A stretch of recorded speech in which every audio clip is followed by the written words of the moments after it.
কি করেছো আমার রাজ্যের হাল? আমার রান্না করা বিরিয়ানি খেয়ে তুমি করেছো কি হাল? এখন আমি ঘুম থেকে উঠে কি খাবো তোমাদের বাল? কে খেয়েছে সেই বিরিয়ানি, আমার রান্না করা বিরিয়ানি? জনাব, বন্দি করো তাকে।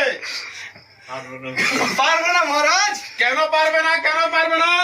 আমি কি তোমাকে বেতন দিয়ে রাখিনি? এখনো 3 মাসের বেতন বাকি রয়েছে জাহাপনা। কে বলেছে?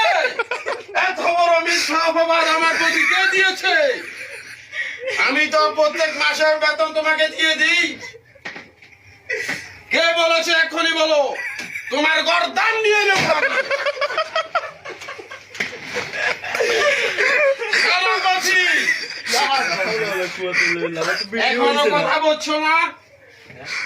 কে বলেছে তোমাকে মিথ্যা অপবাদ আমার প্রতি দিতে? জয়নাল দিয়েছে। কেউ? বন্দি করো জয়নালকে।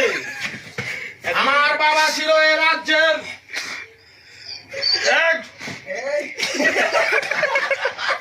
বলুন। আমার বাবা ছিল এই রাজ্যের রাজা, তার উত্তরসূরি হিসাবে আমি পেয়েছি এই রাজ্যের রাজা।